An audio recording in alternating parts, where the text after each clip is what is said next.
इल्म और मालूमात लाज़िम मलज़ूम हैं और ये आपके ज़हन को वुसअत बख्शते हैं कि आप दुनिया को सच बता सकें।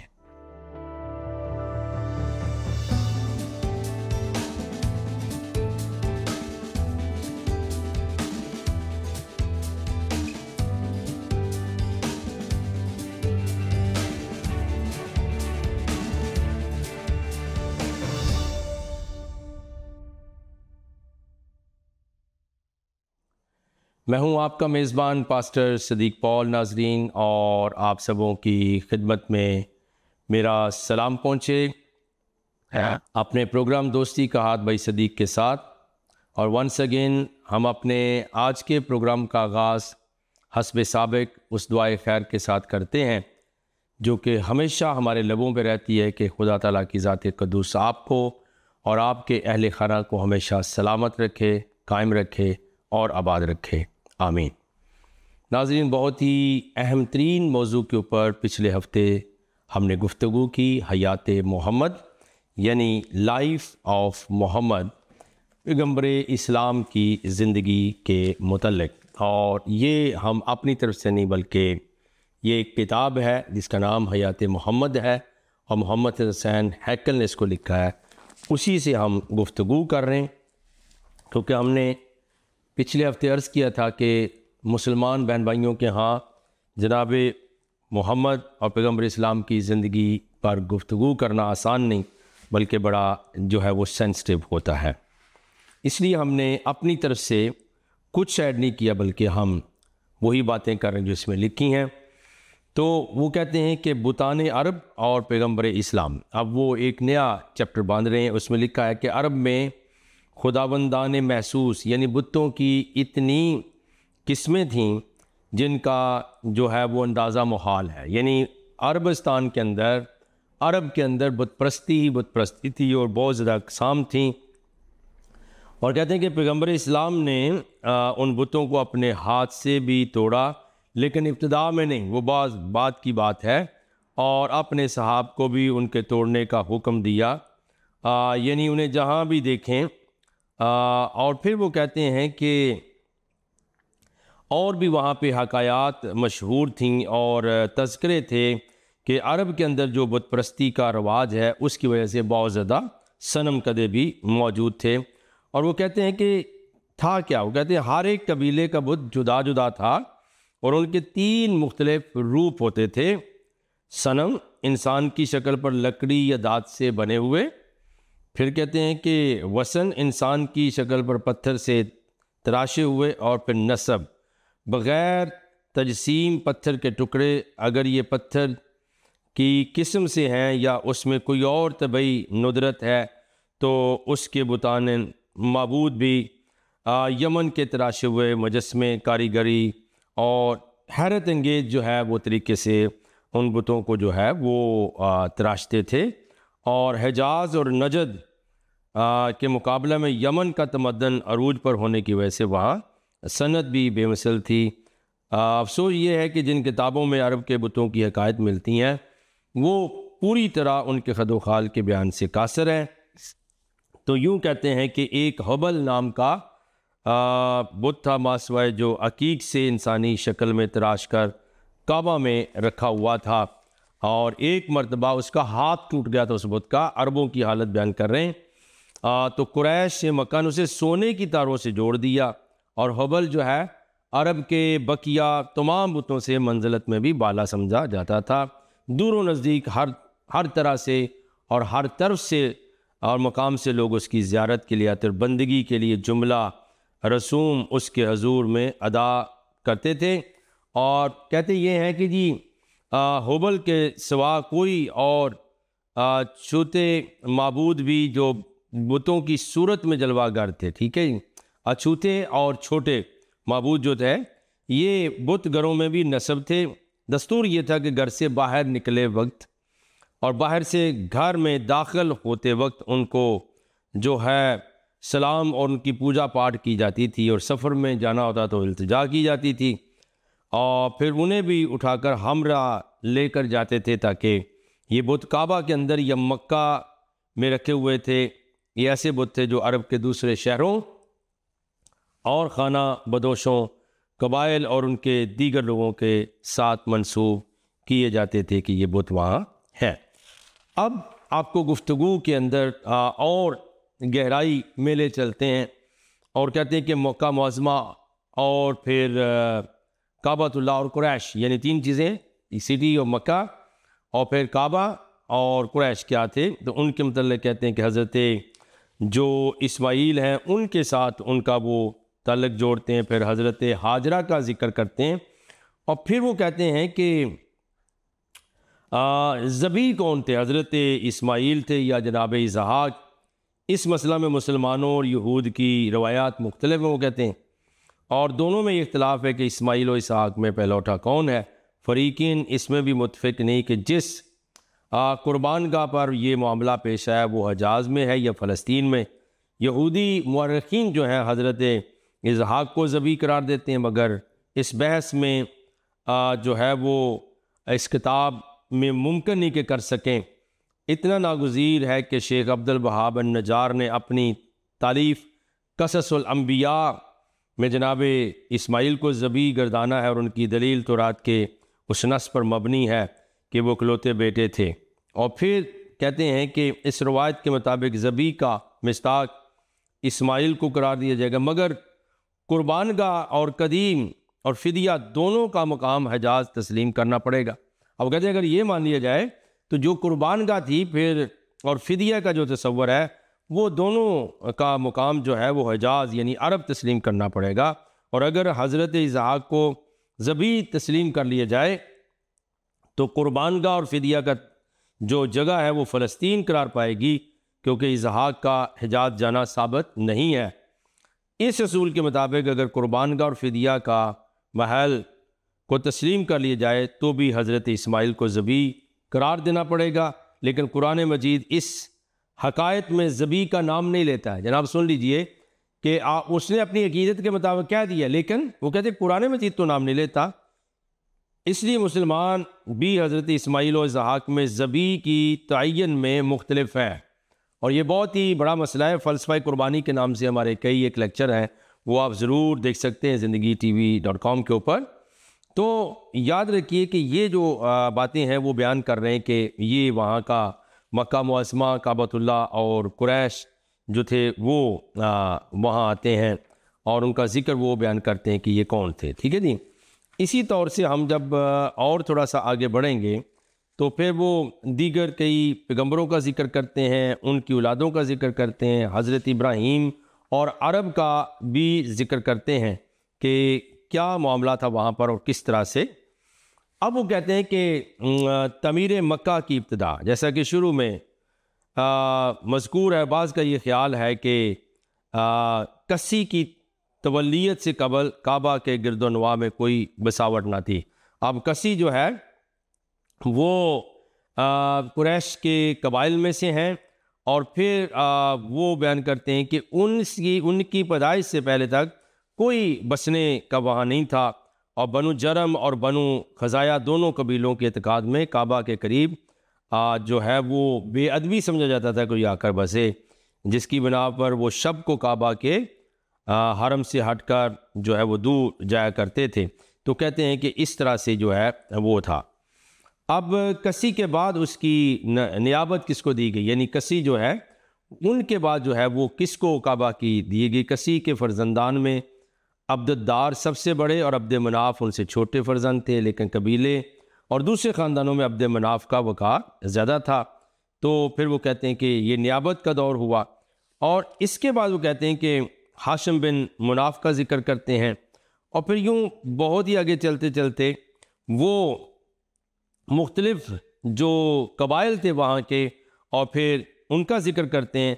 और इसी तरह जो है वो जनाब हाशिम की जो बनु हाशिम जिनका तल्लक है उसकी शादी का ज़िक्र करते हैं और इसी तरह अब्दुल मुत्तलिब का भी ज़िक्र करते हैं।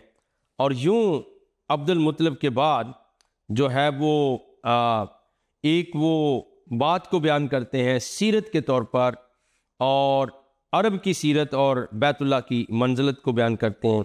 ये वाक़या जिससे अरबों की रसूम व आदात और अकायद की नोयत वाज़े होती है सीरत की किताबों में मनकूल है। ठीक है जी।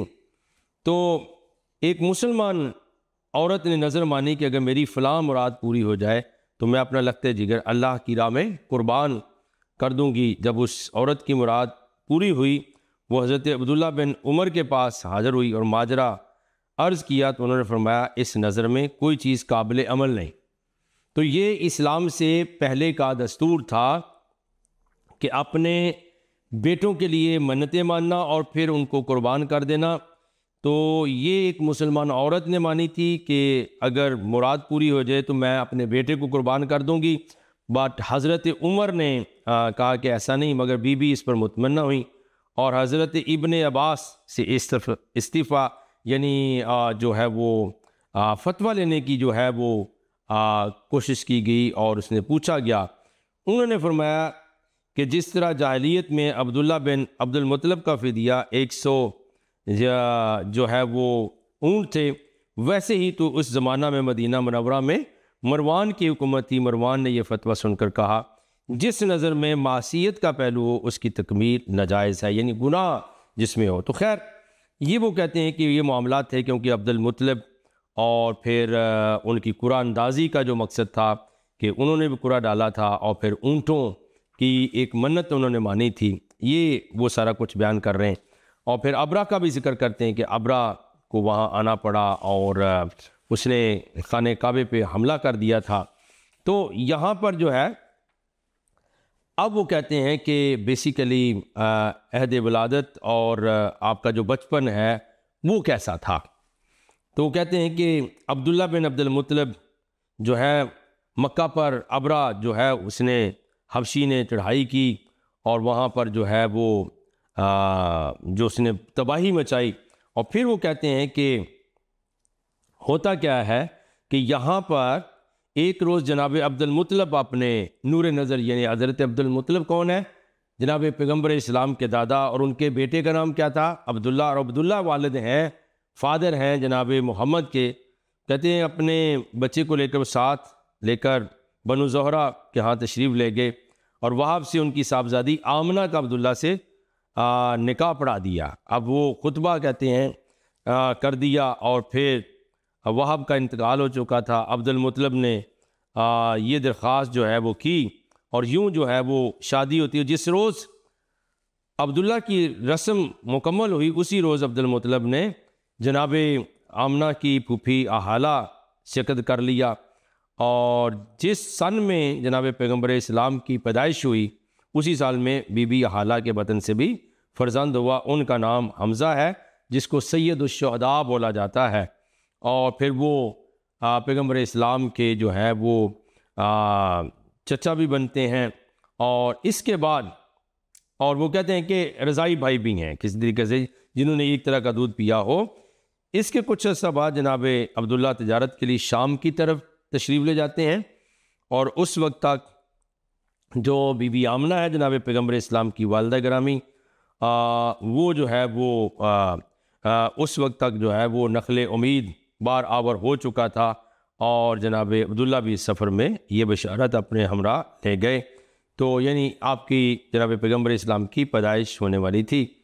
तो ये मामला वो बयान करते हैं। फिर वो कहते हैं कि जनाब अब्दुल्ला खुश जमाल नौजवान थे, औरतों का उनकी तरफ रजू तबन मुमकिन है, तो लेकिन तारीख़ में इसका कोई सबूत नहीं मिलता कि औरतें उन पर आशिक थीं और ये था वो था। ठीक है जी। फिर जनाब अब्दुल्ला जो हैं पैगम्बर इस्लाम के वालिद वो शाम से वापसी पर मदीना में क़याम करते हैं और फिर वो फौत हो जाते हैं। ठीक है जी। इसके बाद बीबी आमना जो हैं उनके बतन से उनके पेट से पैगम्बर इस्लाम की पैदाइश होती है और ये ख़बर फ़ौरन जनाब अब्दुल मुत्तलिब को पहुँचाई जाती है आपके दादा को कि आपके बेटे अब्दुल्ला की नस्ल जारी हो गई है। और फिर कहते हैं कि जब ये बात हुई तो जल्दी वो तशरीफ़ लाए और नौमौलूद बच्चे को, न्यू बॉर्न बेबी को अपने हाथों में उठाकर कहा काबा में ले गए जहाँ उनका नाम मोहम्मद रखा। और ये वो बयान करते हैं कि इस तरह से उनका नाम रखा गया। फिर वो अकीक़े की रस्म करते हैं और जो नाम रखते हैं वो होता है। फिर हलीमा सादिया जो हैं उनको जो है वो बच्चा दिया जाता है। और कहते हैं कि बनु साद की दाइयाँ औरतें इस शहर में मक्का में पहुंच गई। ठीक है जी, ये सुनने वाली बात है। मगर वो जो 3 बच्चों को वो लेने की रवादार ना थी कि पैसे नहीं मिलेंगे, और उनकी बेवा माएँ उनका मुआवजा कहाँ से पूरा करेंगी। जिन बच्चों के बाप उनके सर पर मौजूद थे उनमें से हर एक बच्चा उन्होंने ले लिया। और जो बीबी आमना है जनाब पैगम्बर इस्लाम की वालिदा, उनके बेटे की तरफ किसी की तवज्जो नहीं है और ना ही किसी ने देखा है। लेकिन जब हलीमा जो दाइया थी, जो नर्स थी, जो है वो एक उनको हादसा जो है पेश आता है कि उन्हें कोई दूसरा बच्चा नहीं मिल सकता है। तो अहले काफ़िला कहते हैं कि ठीक है, उन्होंने अपने शोहर हारिस बिन अब्दुल उज़्ज़ा, अब जो उज़्ज़ा जो है वो बुत का नाम है, अब्दुल उज़्ज़ा यानी उज़्ज़ा बुत का बंदा। ठीक है, तो वो अपने शोहर से कहती हैं कि मक्का से खाली हाथ जाना नदामत और शर्मिंदगी का बायस है। बारकैफ यूँ होता है कि वो जनाब मोहम्मद को अपने केयर में ले लेती हैं और उनको जो है वो अपनी उस सुपरविज़न में जब ले लेती हैं, तो कहते हैं कि वहाँ पे जो है वो कुछ मामलात पेश आए जिनका ज़िक्र हयात मोहम्मद के हवाले से करना ज़रूरी है। अगर आप खुद से करेंगे तो शायद आपकी पकड़ हो जाए।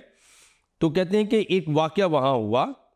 एक रोज़ आप सहरा ही में थे कि अपने भाई के साथ बकरियों के रेवड़ के अंदर खेल रहे थे।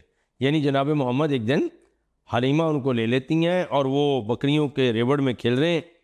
तो आपका जो भाई था यानी हज़रत हलीमा का बेटा, तो दौड़ता हुआ खैमा में आता है और जनाब हलीमा से वो दरख्वास्त करता है, अपने वालदन से कहता है कि आइए मेरे करशी भाई को देखिए, यानी कुरैश में से जो बच्चा आप लाए हैं जनाब मोहम्मद, उनको देखिए। और 2 शख्स सफ़ेद पोशाक पहने हुए आए जिन्होंने उन्हें ज़मीन पर लटाकर उनका सीना चीर दिया है और उन्हें इधर उधर लुटा रहे हैं। तो ये आपको बात समझ में आ रही नाज़रीन कि जनाब हलीमा के जो बेटे हैं वो देखते हैं ये माजरा जनाब पैगम्बर इस्लाम जनाब मोहम्मद के लिए, चूँकि हम मौजू पेश कर रहे हैं हयात मोहम्मद, तो वो आकर अपने वालदन को कहते हैं कि मैंने ऐसा ऐसा वाक़या देखा है। हलीमा अपना और अपने शोहर दोनों का चश्मदीद वाक़या उन लफ्ज़ों में रवायत फरमाती हैं। जिस वक्त वो कहते हैं वहाँ पहुँचे खड़े थे और चेहरे पर हवाइयाँ जारतारी थीं, तो पहले मैंने और फिर उनके बाप ने उन्हें छाती से चिमटाया और दोनों ने बेयक ज़बान दरियाफ्त कहा, ए हमारे फ़र्जंद क्या मामला है। जवाब दिया, सफ़ेद बुराक पोशाक पहने हुए 2 अजनबी शख्स आए और मुझे ज़मीन पर लटाकर मेरा सीना चीर दिया। वो मेरे सीने की खला में कुछ चीज़ तलाश कर रहे थे, मगर मुझे ये इल्म नहीं कि कौन सी चीज़ तलाश कर रहे थे। इसके बाद हलीमा और उसके शोहर दोनों अपने खैमा में लौट आए। शोहर ने खौफ ज़दा हालत में कहा, मुमादा हमारे बच्चे को असेब हुआ है।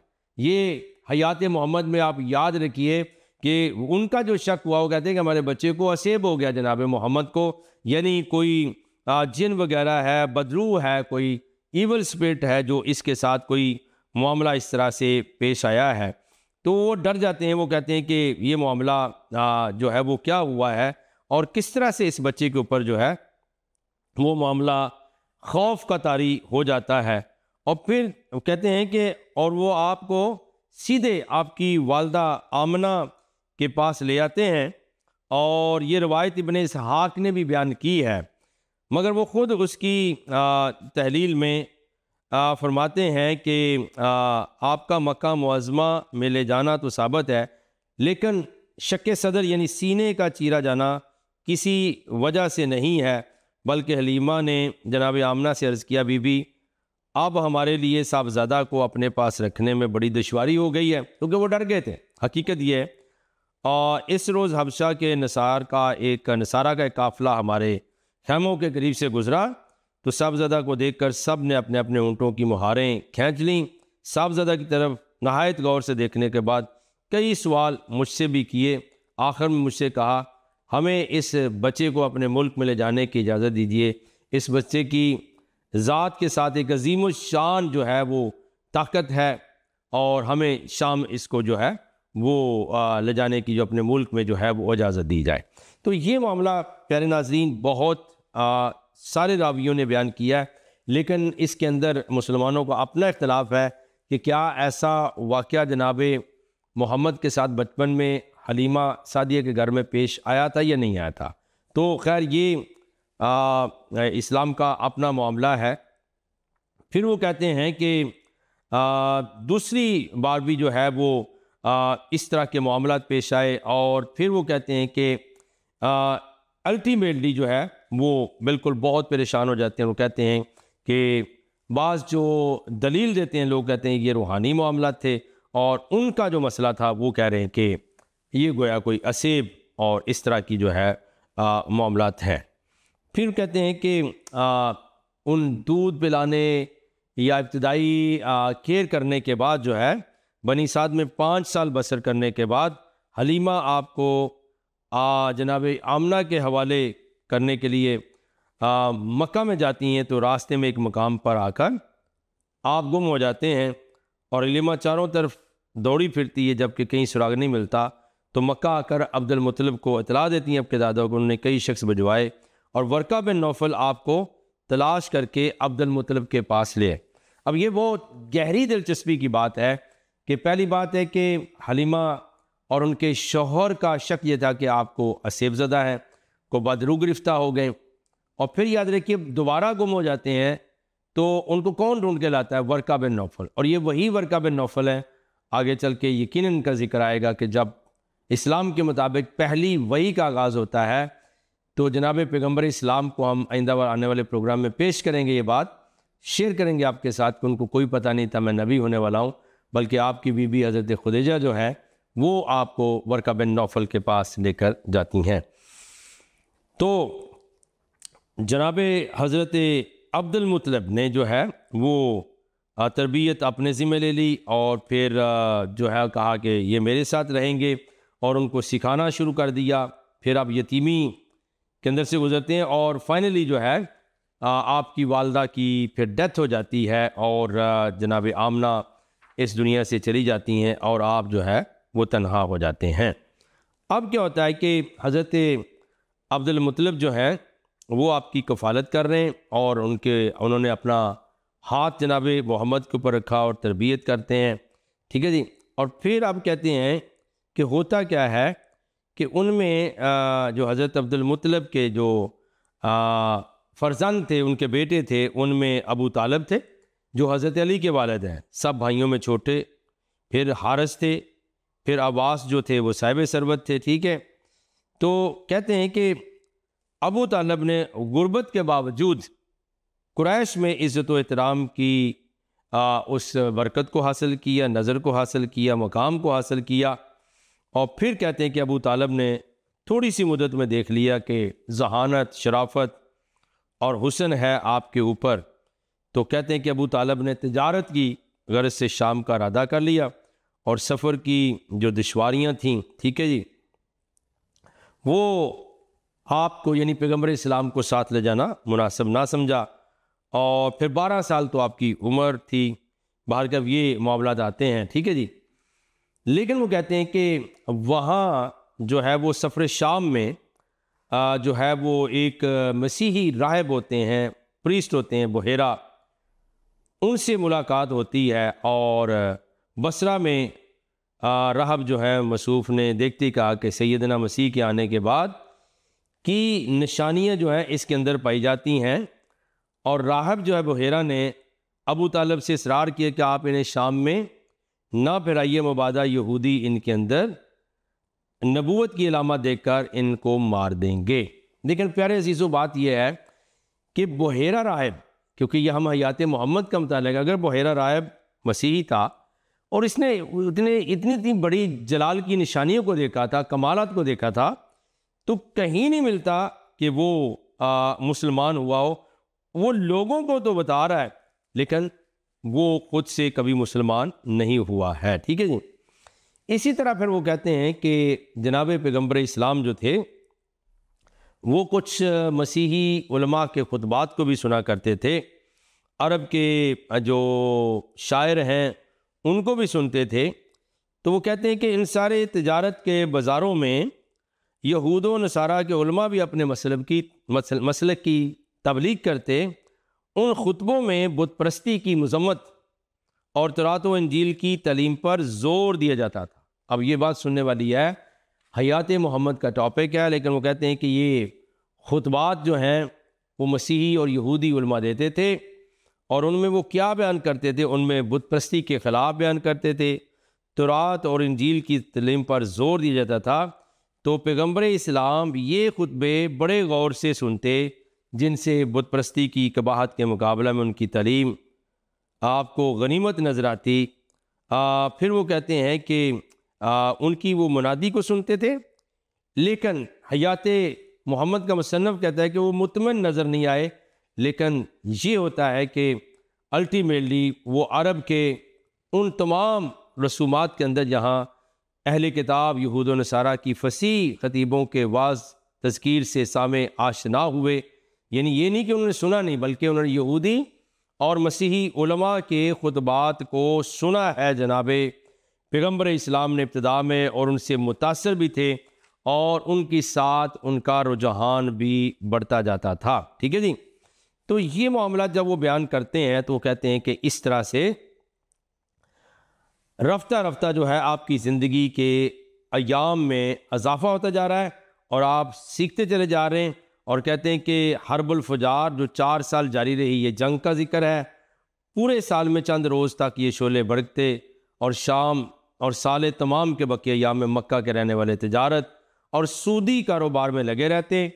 ऐशो इशरत की महफिलें गर्म होती, शराब के दौर चलते, बांदियों के साथ रंग रलियाँ मनाई जाती, इसी तरह और मुशागल भी होते थे। सवाल ये है कि इस माहौल में रहने की वजह से क्या आपके ऊपर असरात हुए या नहीं हुए। अगले प्रोग्राम में हम इसको शेयर करेंगे। अब हम दुआ मांगते हैं। कायनात के रब, आसमानी रूहानी बाप, यीशु मसीह के नाम से बरकत दीजिए और जो कुछ हम सीख रहे हैं इसको हमारे लिए नफ़ा का बायस बनाएं ताकि लोग हकीकत को जान सकें। यीशु मसीह के नाम से मांगते हैं, आमीन सुम्मा आमीन। नाज़रीन, आप सबका बहुत बहुत शुक्रिया। आप देख रहे थे प्रोग्राम दोस्ती का हाथ भाई सदीक के साथ। हम इंतहाई अहम मौजू शेयर कर रहे हैं, हयात मोहम्मद। अगले हफ्ते फिर मुलाकात होगी, तब तक के लिए इजाज़त। बहुत बहुत शुक्रिया। Thank you.